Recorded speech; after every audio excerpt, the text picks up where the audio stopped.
आप लोगों ने बचपन में उस चरवाहे की कहानी जरूर सुनी होगी जो बार बार भेड़िया आया का झूठा शोर मचाता था।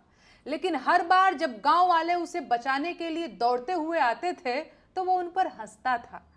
फिर जब एक दिन सच में भेड़िया आ गया तो लड़के ने बहुत शोर मचाया लेकिन उसे बचाने कोई नहीं आया। अंधभक्त और आईटी सेल के लोग यही भेड़िया आया वाला खेल पूरे देश के साथ खेल रहे हैं।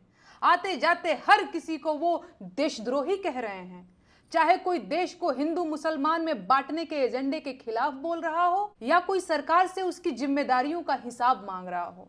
ये लोग उन सभी को बिना समय गंवाए देशद्रोही बोल दे रहे हैं, क्योंकि वो ये जानते हैं कि किसी आदमी को देशद्रोही बोल देने से उसकी विश्वसनीयता खत्म हो जाती है और उसको अपमानित करना आसान हो जाता है।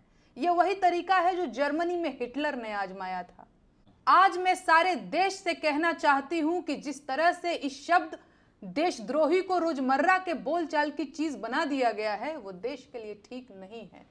देशद्रोही शब्द बहुत बड़ा शब्द है, इसके मायने बहुत गंभीर हैं।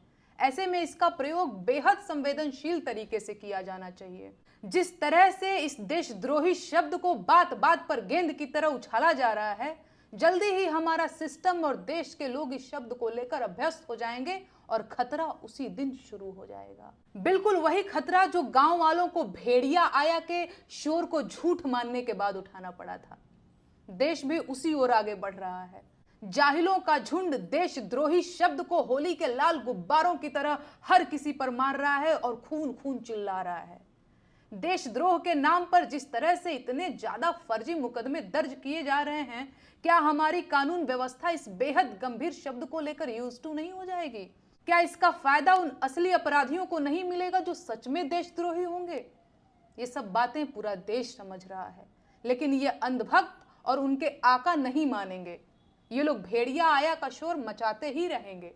ऐसे में अब ये पूरे गांव की जिम्मेदारी है कि इन मूर्खों और बदमाशों को सबक सिखाए, वरना वो दिन दूर नहीं जब सच में भेड़िया आ जाएगा और पूरा देश शोर सुनकर भी चुप बैठा रहेगा।